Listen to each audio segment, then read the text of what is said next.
আজকের এই ভিডিওতে আমরা যে টপিকটার উপর আলোচনা করতে চলেছি সেটি হচ্ছে একটা এমন বিষয় যেখানে পরম পূজ্যপাদ শ্রী শ্রী আচার্যদেব আজকে একটা দারুণ কথা বলছিলেন, যেখানে সে কথার মাধ্যমে এটা খুবই স্বাভাবিকভাবে বোঝা যায় সৎসঙ্গ জগৎ বাস্তবে যে কি, তার প্রভাবটাই যে বা কেমন। আজকে আমরা তার বলা সেই কথাগুলি নিয়েই এমন কিছু কথা বা এমন কিছু বিষয় এই আলোচনার মাধ্যমে শুনব। তো যাই হোক, আজকের এই আলোচনাটি এবার আমি শুরু করার আগে আপনাদের কাছে শুধু একটি কথাই অনুরোধ করছি, ভিডিওটিতে আপনারা সম্পূর্ণভাবে যুক্ত থাকার চেষ্টা করবেন। আশা করি দিলে আজকের এই যেই টপিকটি আপনারা দিলে নিঃসন্দেহেই বুঝতে পারবেন। দেখবেন সৎসঙ্গ জগতে আমরা ঠাকুরের যে বিভিন্ন গানগুলো শুনে থাকি, কিংবা এখন যেসব গান নতুন নতুন যে বিভিন্ন রকম গান যে বেরোচ্ছে, যেখানে এটা বিশেষ করে দেখা যাচ্ছে যে আজকাল যেমন বাইরে কনসার্ট হয়, অর্থাৎ বলতে পারেন ড্রামস বাজিয়ে কিংবা গিটার টিটার নিয়ে বিভিন্ন রকমভাবে, যেগুলো বলতে পারেন এক একটা শো এর মতন হয় আর কি। সৎসঙ্গ জগতে আজকাল সেগুলো দেখা যাচ্ছে বেশ পরিমাণে।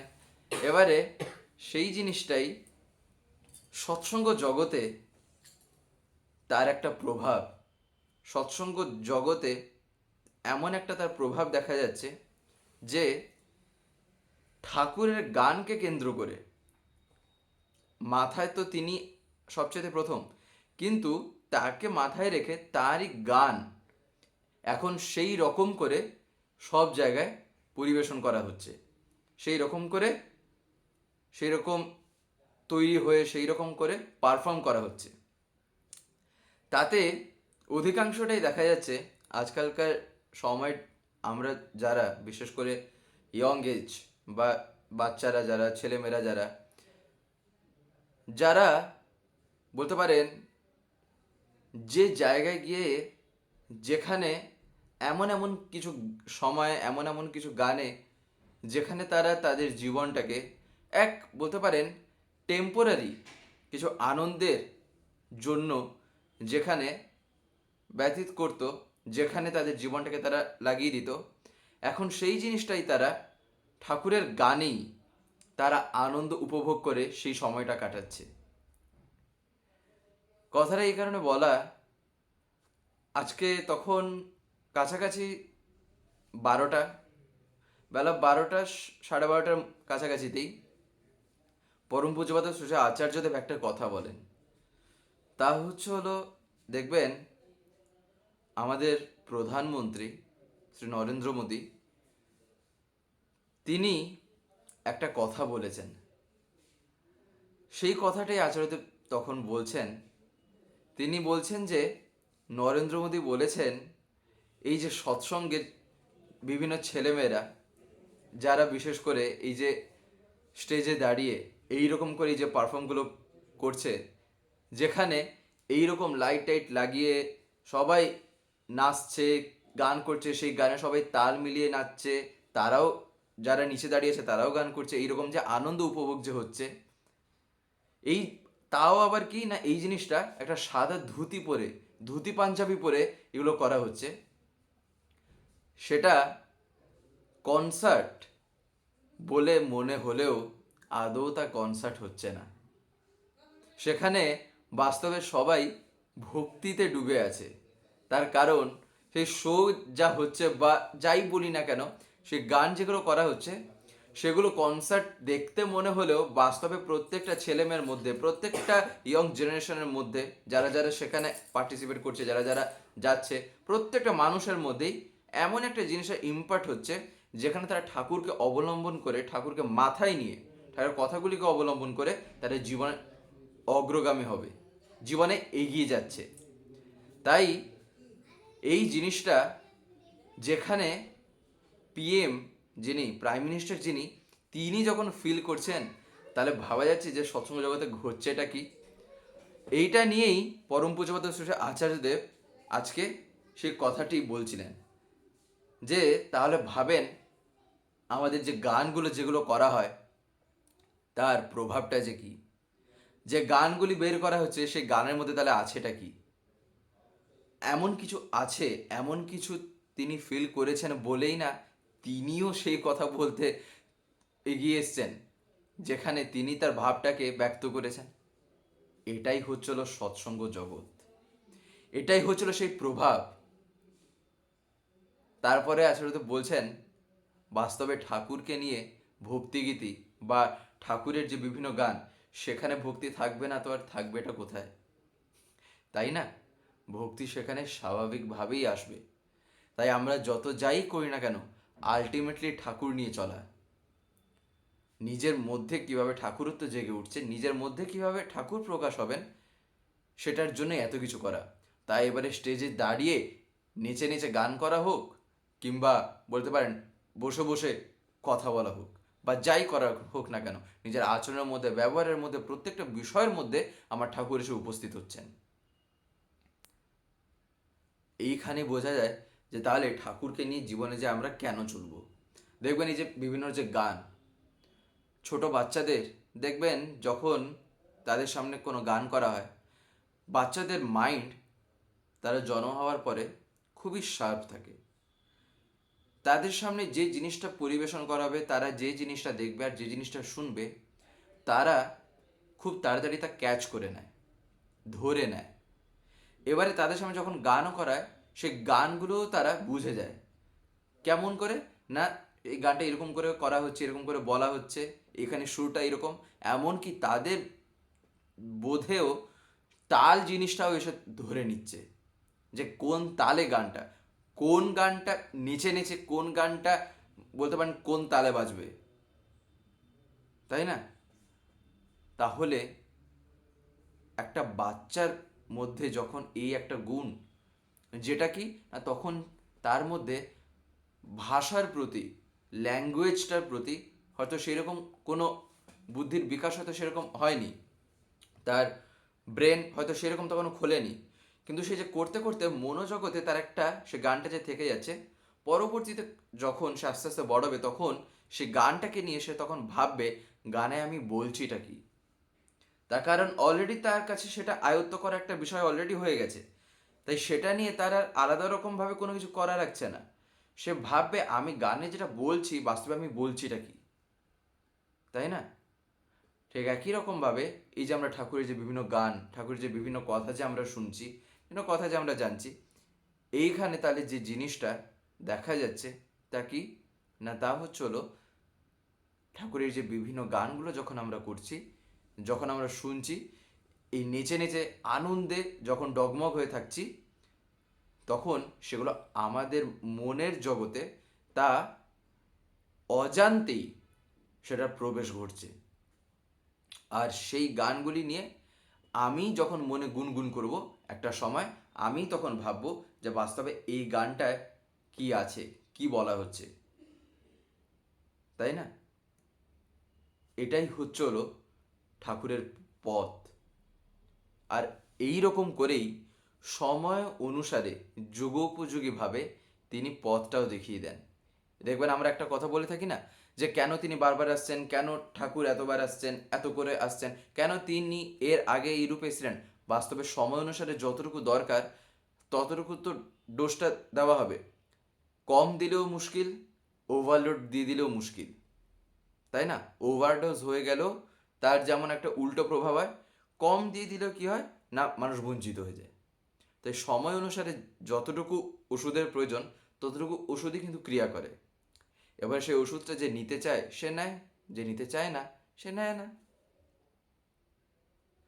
এই কারণে ঠাকুরকে জীবনে এমন করে গ্রহণ করতে হয়, এমন করে জীবনে তুলে ধরতে হয়, যেখানে আমরা প্রত্যেকে, আচার্যদেব কি বলছেন না, আমি যেন একটা জলজন্ত উদাহরণ হয়ে যাই একটা মানুষের সামনে, যে তুমি আমায় দেখে শেখো আমার ঠাকুর কেমন, আমার ঠাকুর কেমন, তা আমি তোমায় এত উত্তরই বা দিতে যাব কেন। আমি যেমন, আমার কথা যেমন, আমার আচরণ যেমন, আমার ব্যবহার যেমন, আমার ঠাকুর ঠিক এইরকমই। কেন আমার ঠাকুর এইরকম? না, তার কারণ আমি ঠাকুরকে ধরে আমি এরকমই শিখেছি, যার ফলে আমি এরকম হয়েছি, তাই না? না হয় আমি জন্মগত তার নাও বা হতে পারি, বা রেতজাত না হতে পারি, কৃষ্টিজাত তো, কালচারের মাধ্যমে তো আমি তারই হয়ে উঠছি। তাহলে তুমি আমায় দেখে শেখো। দীক্ষা নিয়ে বাস্তব এইগুলোই করতে হয়। আর দীক্ষা নেওয়ার সময় মনোভাবটাও কি রাখা চাই?